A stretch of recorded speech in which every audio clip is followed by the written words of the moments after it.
Permission తీసుకొని గ్రామాలకు వెళ్ళి సత్యత్వ వార్తలు ప్రయోగిస్తుండగా ఐవారుపల్లి వారు గ్రామవాసులు మరి వారు మా మీద అటాక్ చేసి దాదాపుగా వేల పత్రికలు వాళ్ళు మరి చింపేసి, బైబుల్స్ చింపేసి, పాఠ పుస్తకాలు చింపేసి, వచ్చిన మైకులు పడగొట్టి, తర్వాత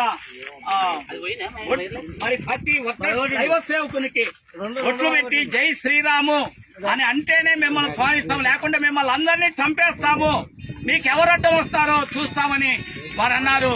దయచేసి ఈ విషయంలో మీరు దయచేసి ప్రతి ఒక్కరు స్పందించండి. ఎందుకంటే భారతదేశంలో మేమున్నాం, మాకు స్వతంత్రత ఉంది. భారతదేశంలో మేము రాజ్యాంగంగా మేము ఎవరిని కించపరచలేదు. దేవుని ప్రేమ, ఆయన కల్వరి బలియాగం, ఆయన సిలువ సువార్త, ఆయన మరణ పునరుద్ధానాన్ని తప్ప వేరే దేని వారి మధ్య మేము ప్రకటించలేదు.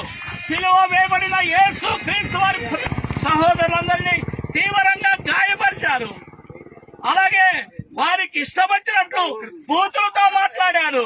నిజంగా మేము చాలా విచారకరం ఉంది. ప్రత్యేకంగా రేవంత్ రెడ్డి గారు ఈ విషయంలో వెంటనే స్పందించాలని మేము ప్రభు అయిన యేసు క్రీస్తునామమున ప్రేమతో మనం చేస్తున్నాం. స్థానిక సంఘ ఎమ్మెల్యే గారు కూడా ఈ విషయమై స్పందించి క్రైస్తవులకు స్వతంత్రత కల్పించాలని ప్రభు అయిన యేసు